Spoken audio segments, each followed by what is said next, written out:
이 시간 함께 하나님 말씀 같이 여시겠습니다. 오늘 우리에게 주신 하나님의 말씀 마태복음 21장 18절에서 22절까지의 말씀입니다. 제 성경으로 신약 35면에 있습니다.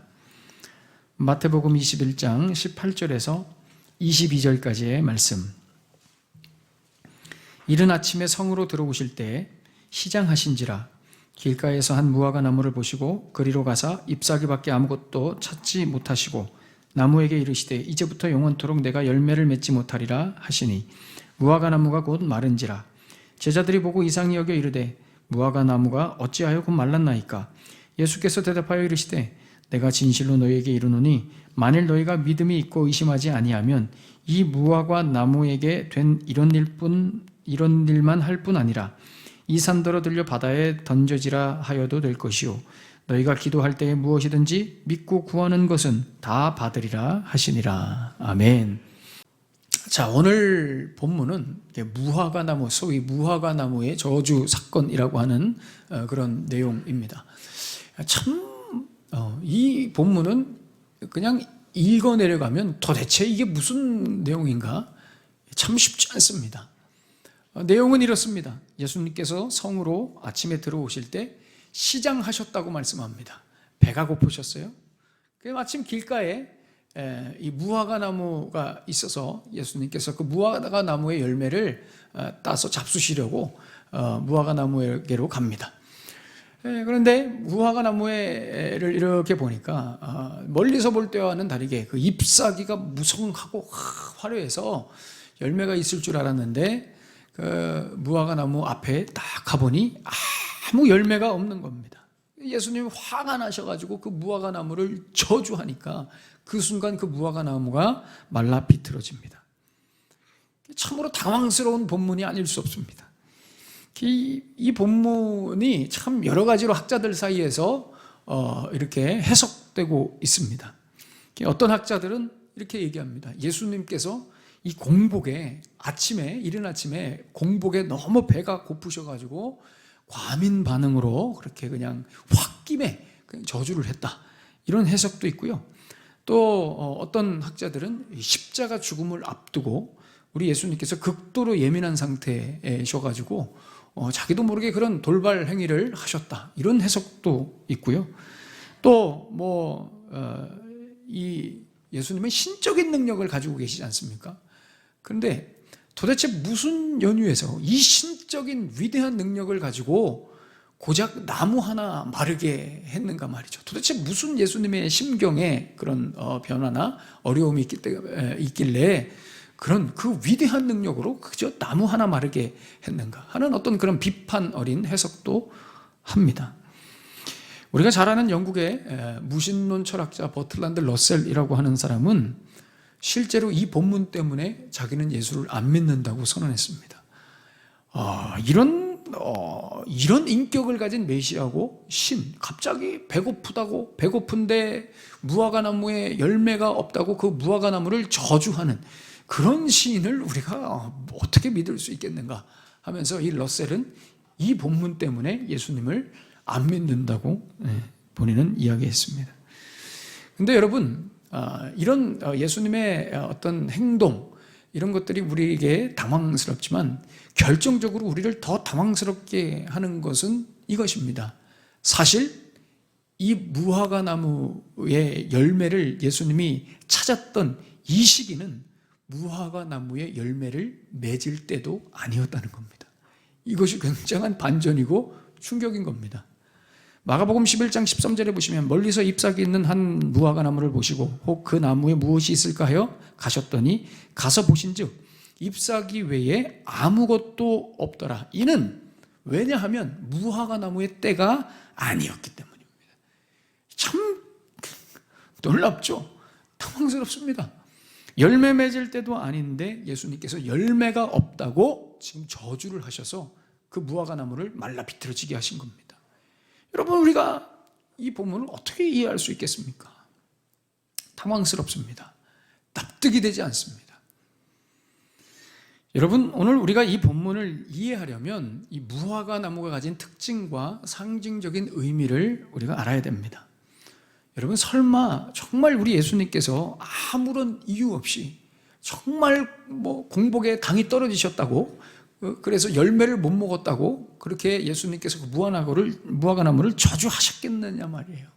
설마. 그렇지 않다는 것이죠.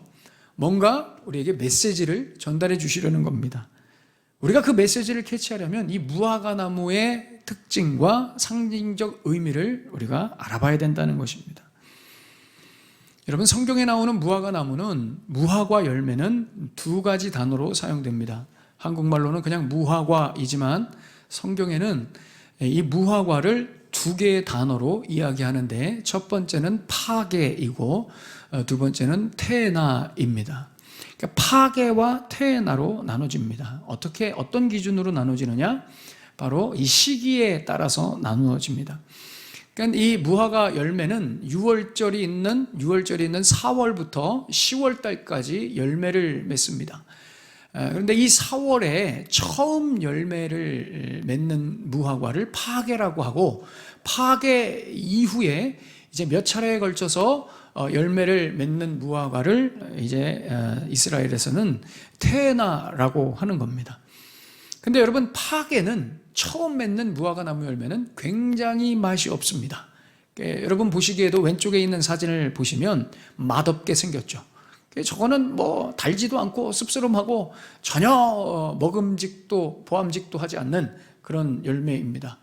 그런데 오른쪽에 보십시오. 저 파게가 열리고 나서 그 다음에 열리는 테나는 굉장히 먹음직스럽습니다. 다른 사진 한번 볼까요? 제가 다른 사진도 혹시, 여기 보시면 왼쪽에 보시는 사진이 파게입니다. 저거는 굉장히 볼품없죠. 그런데 오른쪽에 이 테나는 굉장히 먹음직스러운 무화과입니다. 파게와 테나로 무화과를 나눌 수 있습니다. 여기서 중요한 사실은 6월절이 시작되는 4월쯤에 이 파게가 열립니다. 이 파게를 따줘야지 나중에 저 맛있는 테나가 열리는 겁니다. 그래서 이 파게를, 이 무화과나무 주인들은 이 파게를 따야 돼요. 그런데 따는 게 보통 일이 아니죠. 품꾼도 써야 되고 본인이 수고하기도 해야 됩니다. 그래서 일부러 그냥 내버려 둡니다. 지나가는 행인들이 따먹으라고. 무엇보다 여러분, 이 시대에는 대부분의 사람들이 가난한 서민들이었습니다. 그러니까 과일을 접해볼 수 있는 기회가 많지 않죠. 유일하게 과일을 마음껏 먹어볼 수 있는, 비록 맛은 별로 없지만 유일하게 과일을 많이 먹어볼 수 있는 시기가 바로 이 파게가 열리는 시기입니다. 그래서 서민들이 이걸 다 따먹는 겁니다. 그러니 이 무화과나무의 주인 입장에서 볼 때는 이게 누이 좋고 매부 좋은 겁니다. 어차피 내버려두면 다 사람들이 따먹고, 다 따먹고 나면 파게가 열린 이후에 테나가 열리는 겁니다. 맛있는 이 열매가 맺혀지는 것이죠. 이 마태복음 21장, 우리가 앞서 나눈 본문 마태복음 21장 1절에 보시면 감람산 주변 마을 이름 중에 예수님께서 이제 감람산 벳바게에 이르셨다고 말씀하죠. 여기서 이 벳바게가 바로 베이트 파게입니다. 그러니까 파게의 집입니다. 디스트로이가 아닙니다, 여러분. 파게, 그러니까 무화과 나무의 이 첫 번째 파게의 집입니다. 그리고 마태복음 21장 17절에 보시면 또 하나의 마을 동네 이름이 나오는데, 그들을 떠나 성 밖으로 베다니에 가서, 여기서 나오는 베다니는 베이트 테나입니다. 그러니까 이것도 무화과나무, 나중에 열리는 무화과나무 열매의 이름, 동네입니다. 그래서 오늘 예수님께서 걸어가신 동선을 보시면 베이트 파게에서 베이트 테나로 이동하시죠. 여기에도 중요한 의미가 있지만 우리는 시간상 이 부분은 넘기고, 그렇다면 예수님께서 왜 이렇게 화를 내시며 저주하셨는가? 여러분, 저주하신 이유는 진짜 무화과 나무, 진짜 테나가 열릴 때인데 이 테나가 없어서 예수님이 화를 내시고 저주하신 것이 아닙니다. 예수님이 화를 내신 것은 파게를 맺을 시기인데, 그 맛없는 파게라도 있어야 되는데 그 맛없는 파게가 없는 겁니다. 이게 무슨 얘기입니까? 파게가 없으면 테나도 없는 겁니다. 이 맛없는 파게 테나가 없는데 이 잎사귀는 너무 너무 무성한 거예요. 잎사귀는 너무 화려한 겁니다. 그냥 화려한 잎사귀. 그러나 가서 이렇게 보니까 파괴 하나도 없는 겁니다. 예수님이 분노하시는 거예요. 이것은 파괴가 지금 없기 때문에 나중에 태나도 없는 겁니다. 열매 없는 나무라는 것이죠. 여러분, 열매 없는 나무는 아무짝에 쓸모 없다는 겁니다. 그래서 예수님께서 마르게 하시는 퍼포먼스를 보이시는 것이죠. 또 하나, 이 무화과 나무 자체가 갖는 이스라엘 사람들이 생각하는 이 상징적 의미가 하나 있습니다. 그게 무엇이냐? 여러분, 이스라엘 사람들에게 있어서 무화과 나무는 바로 종말을 의미합니다. 마지막 때를 의미합니다. 무화과 나무는 종말을 상징합니다. 왜냐하면 이 무화과는 여름에 열매를 맺습니다. 여름에 열매를 맺을 이스라엘 사람들에게 있어서 이 계절의 마지막은 여름입니다. 우리는 봄부터 시작해서 봄, 여름, 가을, 겨울 그렇게 순서로 가죠. 그래서 봄의 시작은 봄이고 계절의 시작은 봄이고 계절의 마지막은 겨울입니다. 그러나 이스라엘 사람들에게 있어서 계절의 시작은 가을입니다. 그리고 가을, 겨울, 봄, 여름 해서 여름이 이스라엘 사람들한테는 마지막 계절인 것이죠. 그래서 여러분, 이스라엘 사람들한테 여름은 마지막입니다. 종말을 의미합니다. 그래서 단어가 같습니다. 히브리어로 이제 종말이라는 단어는, 끝이라는 단어는 캣즈입니다. 근데 여름도 여름이라는 이 히브리어 단어는 카이츠입니다. 여러분, 이게 모음의 차이지 이 코프와 짜데크라고 하는 이 모음은 똑같습니다. 여름에 보시면 가운데 점 하나 있는 건 저거는 모음, 자음 다 사용하는 겁니다. 그래서 어근이 똑같습니다. 어원이 똑같습니다. 이스라엘 사람들에게 있어서 여름은 종말이고 종말은 여름입니다. 같죠. 그래서 마태복음 24장 32절에서 33절에 우리가 앞으로 다룰 본문에 보시면 무화과 나무의 비유를 배우라. 그 가지가 연하여지고 잎사귀를 내면 여름이 가까운 줄을 아나니 이와 같이 너희도 이 모든 일을 보거든 인자가 가까이 곧 문 앞에 이른 줄 알라. 이렇게 말씀해요. 그러니까 무화과 나무 가지가 연해지고 잎사귀를 내면서 파괴를 맺으면 여름이 오는 겁니다. 마지막 때가 오는 겁니다. 그런데 이렇게 마지막 때가 왔는데도, 종말의 때가 왔는데도 이 열매 하나가 없는 겁니다. 파괴 하나도 없는 겁니다. 잎만 그냥 그렇게 무성하지 파괴가 없다는 말은 나중에 정말 최상의 상품 태어나도 없다는 얘기예요. 무슨 얘기예요? 여름이 됐는데도 열매가 없는 겁니다. 마지막 때가 되었는데도, 예수님이 다시 오시는 그때가 되었는데도 드릴 열매 하나가, 맺은 열매 하나가 없다는 겁니다. 무슨 얘기입니까? 봐라 말이죠. 이 잎사귀만 무성하고 아무런 열매 없는 이 무화과 나무가 겉만 번지르르하고 잎사귀만 화려한 이 무화과 나무가 바로 너희들이란 말이에요. 전통과 형식과 이 관습과 권력과 부에 찌들어 있는 이 예루살렘의 모든 종교인들, 기득권들, 그 아래에서 아무 생각 없이 맹목적으로 쫓아가는 이스라엘의 모든 백성들, 열매 없이 잎사귀만 무성한 그런 무화과 나무는 바로 너희들이란 말이죠. 그러니 예수님이 열매 없는 이 무화과 나무를 말라 비틀어지게 했다는 것은 무엇을 의미하는가? 그렇습니다. 예루살렘이 곧 망한다는 것입니다. 이 이스라엘이라는 민족이, 한 국가가 이제 얼마 안 가서 망할 것이라는 것을 예수님께서 상징적으로 보여주시는 겁니다. 그래서 오늘 이 본문은 무화과 나무의 저주 사건은 사실 앞본문의 성전 정결 사건과 한 본문입니다. 열매 없이 자기네들의 종교 활동으로 그저 겉만 번지르르하고 잎사귀만 화려한, 아무 열매 없는, 예수님이 없으니 열매가 당연히 없겠죠. 본인들이 정한 신앙생활 속에서 아무 열매 없이 겉만 번지르르한 성전 가지고 있는 이 유대인들을 향해서 예수님께서 강력하게 심판을 선언하시는 겁니다. 그러나 이스라엘 백성들은 여기에 동의하지 않죠. 이스라엘 백성들은 절대 이렇게 생각하지 않습니다. 왜냐하면 자기네들은 이미 원래 선민입니다. 하나님 백성이라고 생각해요. 자신들은 특권이 있습니다. 본인들은 절대 멸망하지 않습니다. 망하지 않습니다. 왜냐? 성전이 있습니다. 하나님이 우리에게 주신 성전이 있습니다. 이스라엘 사람들은 절대 자신들이 망한다고 생각하지 않습니다. 왜냐? 자신들은 하나님 앞에 받은 율법이 있습니다. 전혀 그렇게 생각하지 않는 겁니다. 그러니까 선민의식이, 성전이, 율법의 행위가 자신들을 구원해 준다고 굳게 믿고 있는 겁니다. 눈앞에 예수님이 나타나도 진짜 구원이시오, 진정한 성전이시오, 완전한 율법이신 예수 그리스도가 눈앞에 있으심에도 불구하고 그냥 자기들이 해오던 방식 그대로, 해오던 대로 하는 것으로 구원이 있고 생명이 있고 의를 얻을 수 있다 판단하는 겁니다. 아무리 설명하고 예수님이 기적을 보여줘도, 아무리 보여줘도 깨닫지도 듣지도 알지도 못하는 겁니다. 그저 이 선민의식만 붙들고 있는 거예요. 성전만 붙들고 있는 겁니다. 그러니 망합니다. 여름이 오고 있는데, 마지막 때가 오고 있는데 예수라는 열매를 맺지 못해서 다 말라 비틀어지는 겁니다. 그래서 여러분, 예수님께서 이 땅에 오셨다는 것, 다시 한번 우리가 정리해 보면, 예수님이 이 땅에 우리 가운데 오셨다는 것은 두 가지 의미를 갖습니다. 첫 번째, 예수님이 이 땅에 오셨다는 것은 생명의 열매는 예수님을 통해서만 맺을 수 있다 이겁니다.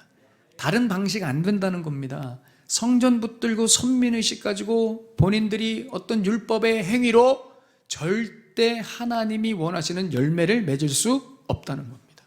이게 예수님이 이 땅에 오셨다는 것의 첫 번째 의미고요. 또 하나는 예수님이 오셨다는 것은 여름이 가까이 왔다는 겁니다. 여름이 가까이 왔다는 것은 마지막 때가 되었다는 겁니다. 여러분, 종말이 가까이 왔다는 겁니다. 수확해야 되는 시기라는 것입니다. 그래서 예수의 오심으로 말미암아, 예수님이 오심으로 말미암아 이제 나눠지는 겁니다. 어떻게 나눠지느냐? 예수님 때문에 생명을 얻는 자와 생명을 얻지 못하는 자가 나눠지는 것이고요. 예수님 때문에 열매를 맺는 자와 열매를 맺지 못하는 자가 가려지는 겁니다. 분별이 되는 겁니다. 예수님이 오시기 전에는 다 똑같이 보입니다. 그러나 예수님이 오시고 나서는 이제 분명하게 드러나는 겁니다. 예수님을 믿는 자와 믿지 않는 자, 예수를 통해서 죄사함을 얻고 구원을 받는 자와 자기의 신앙생활, 자기 성전, 자기 선민의식에 쩔어서 아무런 열매 없이 심판받아 불지옥에 떨어질 인생들로 나뉘어지는 것입니다. 여러분, 예수님이 오셔서 요한복음 3장 17절에서 18절에 보시면, 우리는 요한복음 3장 16절을 잘 알고 우리가 애송하죠. 그러나 이 요한복음 3장 16절의 해석이 17절과 18절입니다. 하나님이 그 아들을 세상에 보내신 것은 세상을 심판하려 하심이 아니요 그로 말미암아 세상이 구원을 받게 하려 하심이라. 그를 믿는 자는 심판을 받지 아니하는 것이요 믿지 아니하는 자는 하나님의 독생자의 이름을 믿지 아니하므로 벌써 심판을 받은 것이니라. 예수님이 오시는 것으로 인해서 예수님을 믿지 않죠. 받아들이지 않습니다. 그 자체로 심판받았다는 것입니다. 심판이 확인됐다는, 그러니까 멸망받을 백성이라는 것이, 열매 없이 불지옥에 떨어질 인생이라는 것이 예수님이 오심으로 인해서 이제 확인이 되었다는 겁니다. 굉장히 무서운 말이죠. 그래서 여러분, 우리의 인생에 있어서 생명과 죽음, 사느냐 죽느냐, 이것이 누구에 의해서 결정되느냐? 우리 예수님에 의해서 결정되는 줄로 믿습니다. 우리 예수님이 심판의 주이시며 구원의 주이십니다. 우리는 구원의 주이신 것만을 강조하고 붙드는데, 여러분, 예수님이 오셔서 다 심판받는 겁니다. 예수님을 믿지 않는 것으로 심판받죠. 여러분, 우리의 삶과 죽음은 우리가 정한 기준으로 결정되지 않습니다. 다수의 사람들이 동의하고 결정했다고 해서 여러분 그것이 기준이 될 수 없습니다. 세상과 역사가 만든 그런 기준, 전통이 만든, 관습이 만든, 내 경험이 만든 그런 기준으로 우리의 생명과 죽음이 결정되지 않습니다. 우리의 운명이 결정되지 않습니다. 우리의 각 인생은 하나님께서 허락하신 예수 그리스도라는 기준으로만 나누어지고 결정되고 분류됩니다. 그것을 우리가 인정하든 인정하지 않든, 세상 사람들이 그걸 받아들이든 받아들이지 않든 예수님으로만 우리의 운명이 결정됩니다. 여러분들이 어떤 인생을 사셨든지 간에, 이 땅에서 어떤 인생을 사셨든지 간에 여러분들의 인생은 예수님에 의해서만 결정됩니다. 남한테 피해 안 주고 착하게 산다고 해서 천국 가지 않습니다. 절대로 천국 가지 않습니다. 여러분, 이것은 기독교 신앙의 가장 핵심이고 정수입니다. 착하게 살았는데 예수 안 믿어도 천국 간다. 다 그것은 여러분 기독교 전체를 흔드는, 평생 성실하게 열심히 살았다고 해서 생명 얻지 않습니다. 교회를 50년 다니고 교회를 많이 세우고 아무리 헌신을 많이 하고 훌륭해도 그 자체로 천국 가지 않습니다. 천국 가는 것은 예수를 믿어서 천국 가는 겁니다. 이것은 여러분 기독교 신앙의 정수입니다. 그러나 점점 변질됩니다. 본인들의 행동, 본인들의 헌신, 본인들의 의, 인간은 자기 육체 중심이죠. 점점 변질됩니다. 이렇게 살았는데, 이렇게 훌륭하게 살았는데, 나는 이렇게 착한데 우리가 천국에 못 간다? 그러니 기분 나쁘니 우리 편에서 기준을 정하는 겁니다. 자기 희망사항을 집어넣어서 내가 기준을 정해버립니다. 내가 정한 기준들이 하나둘 모여서 거대한 세력을 만드는 것입니다. 세상이 그 기준을 정합니다. 시대가 그 기준을 정합니다. 한 특정 종교가 그 기준을 정해버립니다. 하나님의 기준은 온데간데 없습니다. 사라져버렸죠. 그러나 기억하십시오, 여러분. 여러분, 이 땅에 어떤 것도 생명의 죽음의 기준이 될 수 없습니다. 하나님께서 우리에게 허락하신 예수 그리스도만이 우리의 생명과 죽음의 기준이 되는 줄로 믿습니다. 여러분, 예수님을 믿으십시오. 이 뜬금없는 권면이죠. 여러분, 예수님을 믿으십시오. 목사님, 저 예수님 믿고 있는데요. 여러분들이 예수님을 믿으신다면 여러분들의 인생은 예수님이 결정하신다는 것을 믿는 것입니다. 여러분들의 인생을 무엇으로 결정되게 지금 두셨습니까?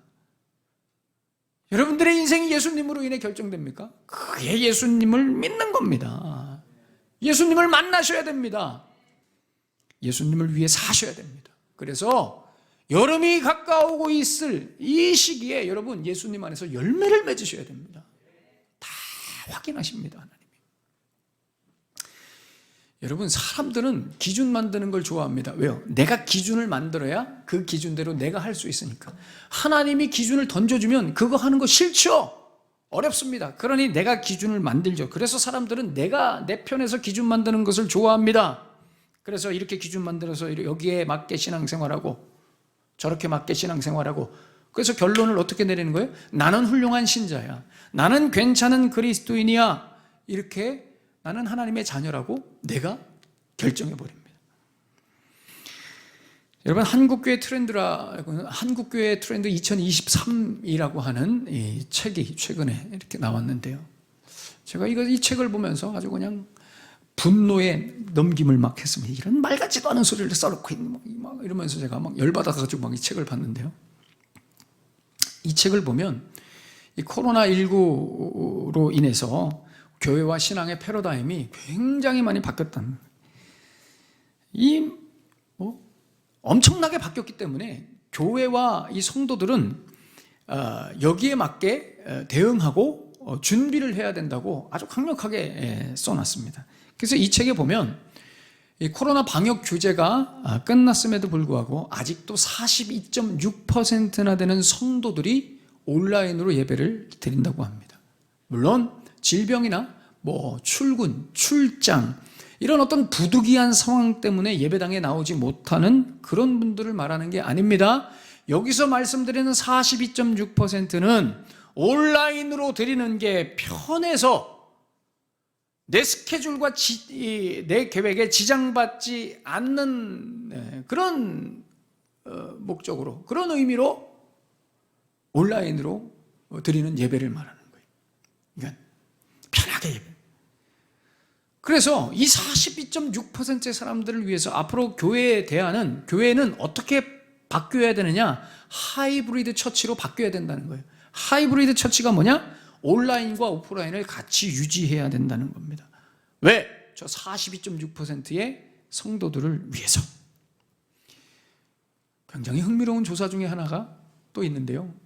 그게 뭐냐면 이런 조사가 있었습니다. 만약 출석하던 교회에서 온라인을 끊어버리면 다른 온라인 하는 교회로 바꿀 의향이 있느냐?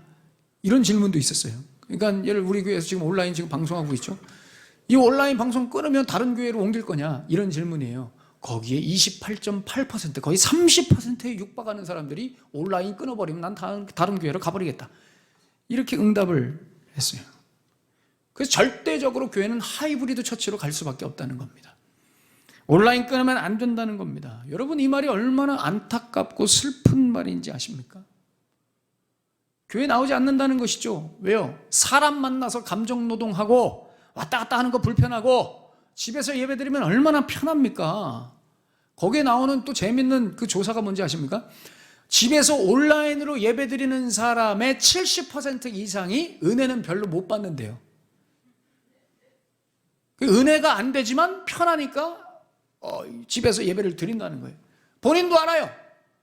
예배당에 나와야 은혜를 받는다는 걸 본인도 알지만 귀찮다 이거예요. 그리고 사람들 만나면서 감정노동할 필요 없다는 겁니다. 안타깝죠. 얼마나 안타깝습니까? 왔다 갔다. 여기서의 가장 큰 문제는 무엇이냐? 집에서 예배를 드리는 것도 예배로 쳐주자 이겁니다. 이게 문제인 겁니다, 여러분.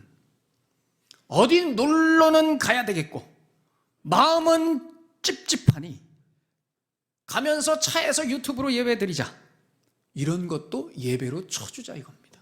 예배로 쳐주자. 그렇게 기준을 정해버린 겁니다. 여러분들에게 질문 드리고 싶습니다. 여러분, 마음 찝찝해서 드리는 예배를 하나님께서 받아주시겠습니까? 한번 생각해 보십시오. 이미 거기서부터 하나님이 내 예배를 받으시겠느냐 하는 말이에요.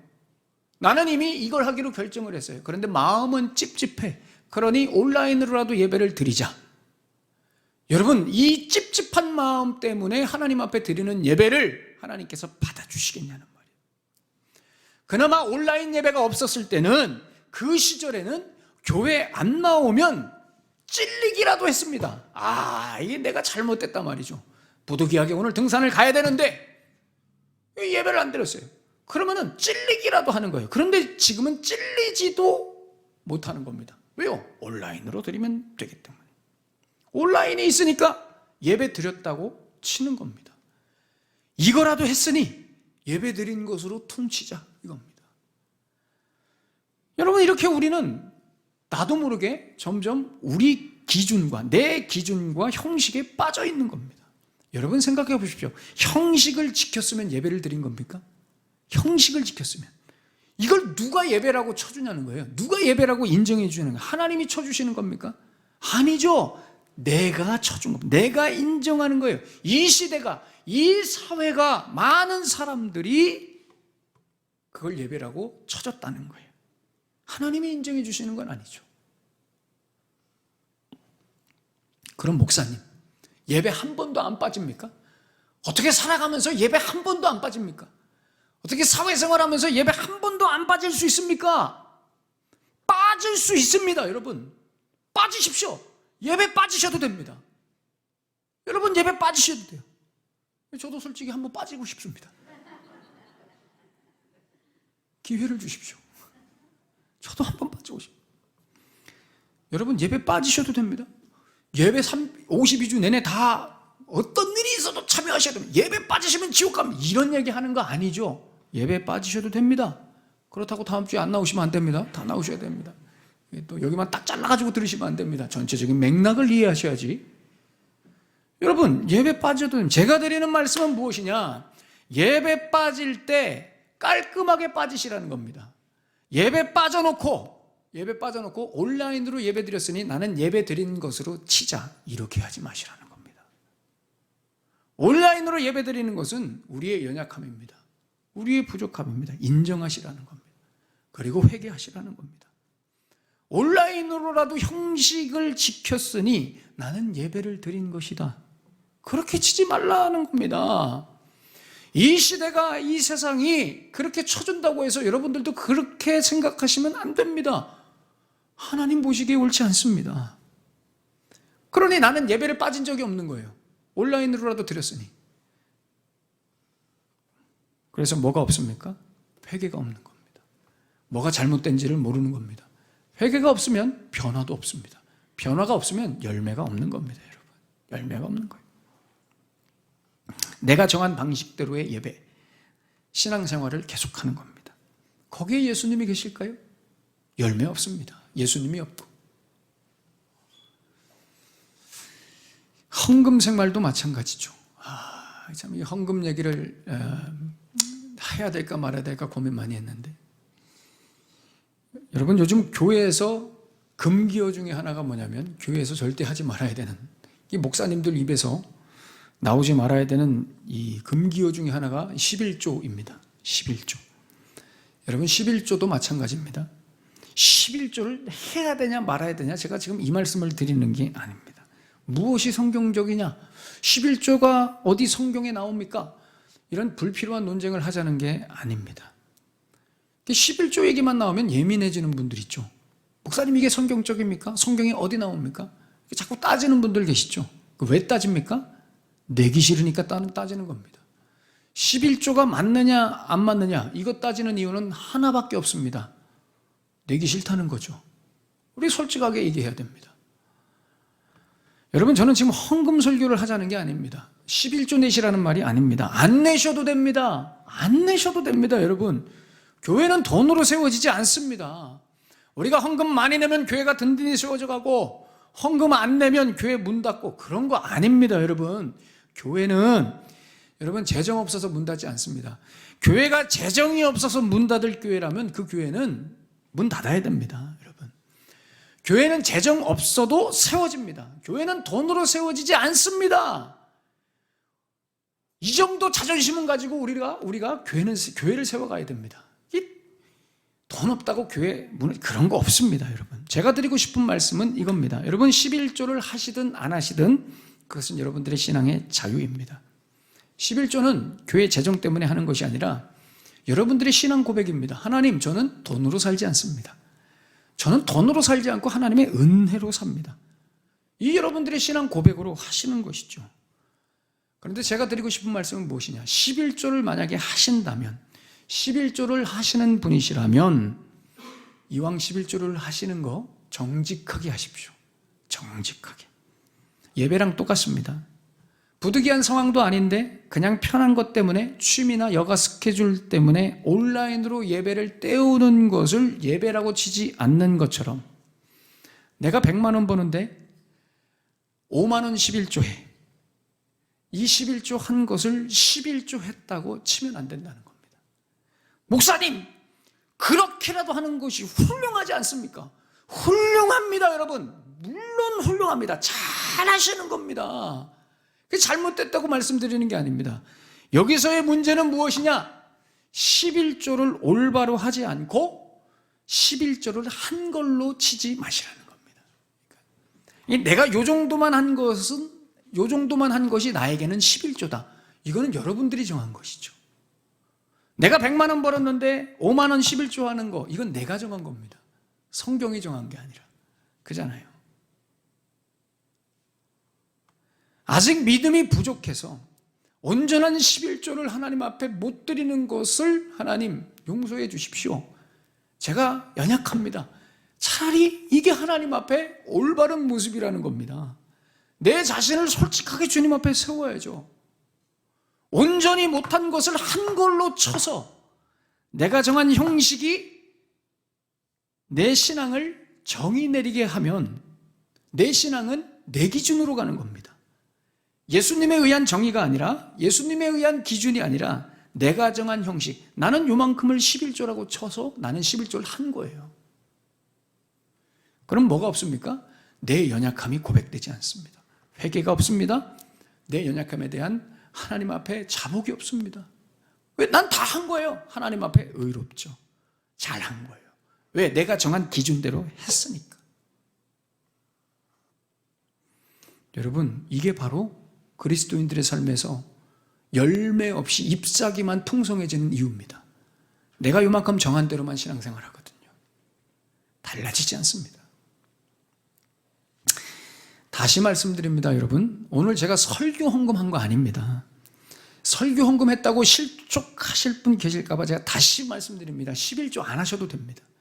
여러분 11조 안 하셔도 됩니다. 11조 한다고 천국 가고 11조 안 한다고 지옥 가고 그런 거 없습니다. 여러분 절대 없습니다. 거짓입니다. 다 가짜입니다. 그런 말은 11조가 우리의 천국과 지옥을 결정하지 않습니다. 그런데 물론 이런 건 있죠. 11조는 내가 하나님을 사랑한다는 최소한의 액션입니다. 내가 돈보다 하나님을 더 사랑한다는 최소한의 액션 고백입니다. 내가 하나님을 사랑한다고 해놓고 11조는 못해요. 그게 하나님을 내가 사랑하는 것인가를 여러분 돌아보셔야 됩니다. 그러니까 하나님을 사랑하지 않는 것이죠. 그것도 못하는데. 어쨌든 11조 안 하셔도 돼요, 여러분. 이것은 우리의 각자의 몫이고 각자의 수준입니다. 교회가 제가 여러분들에게 요구하지 않습니다. 안 하셔도 되는데 만약에 하신다면 정직하게 하십시오. 정직하게. 목사님, 저는 완벽하게 온전한 11조는 못하겠습니다. 좋습니다, 여러분. 좋아요. 못하셔도 돼요. 그러나 적어도 못한 것을 못한 것으로 인정하시라는 겁니다. 솔직하게 하나님 앞에 그 연약함을 고백하시라는 겁니다. 그리고 하나님 도전하겠습니다. 적어도 이런 모습, 온전한 11조를 하지 않고 다 했다고 하지 마시라는 겁니다. 기준을 내가 정해버리고 나는 했어. 사랑하는 여러분, 이스라엘 백성들이 예루살렘이 망한 것은 구원과 의, 생명이 성전과 선민의식에서 나온다고 본인들이 정하고 거기에만 매달렸기 때문입니다. 예수님은 이것을 열매 없는 무화과 나무로 규정하셨습니다. 그러니 기준은 우리에게서 나오는 것이 아닙니다. 기준은 어디에서 나옵니까? 예수님에게서 나오는 겁니다. 우리 예수님만이 구원의 주이시며 심판의 주이시라는 겁니다. 구원과 심판이 예수님으로 결정된다는 겁니다. 여러분 기억하십시오. 예수님이 기준입니다. 이것을 믿는 것이 바로 믿음입니다. 믿음은 오늘 21절에 나오는 말씀처럼 무화과 나무를 마르게 하시고 산을 들어 바다에 던지시는 예수님을 믿는 게 믿음입니다. 여러분 여기서 산을 들어서 바다에 던지신다 말씀하셨을 때 이 산은 뭘 상징할까요? 이 산은 성전을 상징합니다. 그러니까 성전, 산 위에 있는 성전이에요. 이게 무슨 말이에요? 예수님이 모든 사람들이 형식으로 기준으로 여기는 성전과 그들의 무화과 나무를 다 바다에 집어 던지셔도 그것이 옳은 것이다 라고 인정하고 믿는 것이 진짜 믿음이라는 겁니다. 그러니까 예수님이 오셔서 새롭게 기준이 되시는 것을, 그동안 기준은 뭐였습니까? 성전이 기준이었습니다. 선민의식이 기준이었습니다. 이것을 예수님이 바다의 통째로 다 집어던지고 이제부터 기준은 나다, 이것을 믿는 것이 믿음이라는 겁니다. 우리의 전통과 형식과 기준과 관습과 우리의 모든 행위를 무너뜨리는 것이 바로 믿음이라는 겁니다. 한마디로 오직 예수로 살고 오직 예수로 죽는다. 이게 믿음입니다. 여러분 기억하셔야 됩니다. 우리 예수님만이 마지막 때의 심판의 주인이십니다. 예수님께서 여러분들을 다 판단하십니다. 여러분들이 구원받아 생명을 얻으신다면 그건 예수님 때문입니다. 반대로 여러분들이 생명 얻지 못해서 영원한 지옥에 떨어지신다면 그것 또한 예수님 때문입니다. 예수님이 모든 것을 결정하십니다. 사랑하는 여러분, 마음으로 여러분들에게 권면합니다. 예수로 사시고 예수로 열매 맺는 인생 되시기를 축복합니다. 하나님께서 저와 여러분에게 우리의 인생의 마지막에 확인하시는 것은 이것밖에 없습니다. 우리가 우리의 인생에서 뭘 했느냐, 어느 자리에 있었느냐, 뭘 가지고 있었느냐는 하나님이 하나도 확인하시지 않습니다. 우리에게 확인하시는 것은 이것밖에 없습니다. 예수 안에서 열매를 맺었느냐 하는 겁니다. 여러분, 우리 예수님 안에서 열매를 맺으시는 그런 복된 인생들 되시기를 예수님의 이름으로 축원합니다. 기도하겠습니다.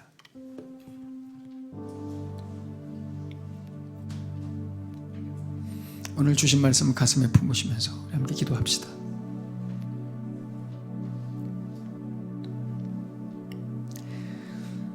예수님께서 무화과 나무를 저주하신 것은 잎사귀만 화려하고 풍성한, 그러나 파괴조차도 그 씁쓸한 열매 하나조차도 없는 그 무화과 나무를 저주하신 것은 이 무화과 나무가 이스라엘이라 말입니다. 한국교회라 말입니다. 오늘날의 신자들이란 말입니다. 우리가 붙드는 것이 무엇인가? 내가 정한 기준, 전통, 형식, 관습, 요만큼만 하는 것이 내 믿음, 요만큼만 하는 것이 천국. 여러분, 그것은 누가 정하는 겁니까? 요만큼만 해서 여러분 구원받지 못합니다. 왜냐? 양이 차지 않아서가 아니라 그건 내 기준이기 때문입니다. 그러니 우리의 삶에 열매가 없습니다. 예수님으로 인한 열매가 없습니다. 그저 내 만족만 있을 뿐입니다. 예수님께서 무화과 나무를 저주하셨습니다. 심판의 주의 모습을 보이셨습니다. 여러분, 무릎 꿇고 주님 앞에 나아가야 됩니다. 주님, 기준은 예수님이십니다. 예수 안에 있어야 열매를 맺고 생명을 얻습니다. 다시 도전합니다. 이만큼 정해놓고 신앙생활 했다 치지 않는 나의 삶이 되게 해주십시오. 우리 뜨거운 마음으로 오늘 주신 말씀 가슴에 품으시면서 우리 함께 기도하겠습니다. 하나님,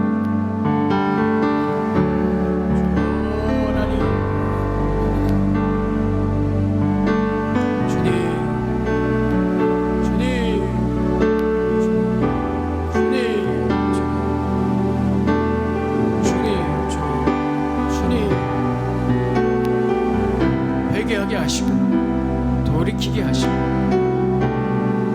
하나님 아버지, 기준이 어디에 있습니까? 하나님, 가슴을 찢으며 하나님 우리의 마음을 찢는 심정 주님 앞에 소리하시고, 나에게 생명 주신 예수님, 오 주여, 주여, 긍휼히 여겨주시고 불쌍히 여겨주시옵소서. 하나님 아버지,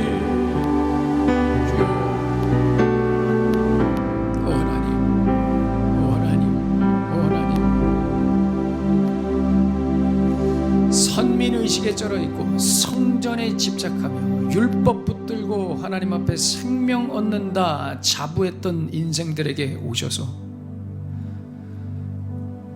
생명은 오직 나로부터, 영생은 천국을 오직 나로부터 시작됨을 선포하신 예수님의 이름을 찬양합니다. 우리의 삶은 예수님으로 결정됩니다. 예수님으로 구원받고 인생들은 심판받습니다. 오늘 이 말씀 앞에 다시 무릎 꿇게 하시고, 내가 정해둔 그런 기준대로 신앙생활하지 않고 예수님이란 기준을 붙들고 신앙생활해서 여름이 다가오는 이 시기에, 마지막 때가 다가오는 이 시기에 풍성한 열매로 하나님을 기쁘시게 하는 사랑하는 주의 백성들의 삶이 되게 하여 주시옵소서. 예수님의 이름으로 축복하며 기도하옵나이다. 아멘.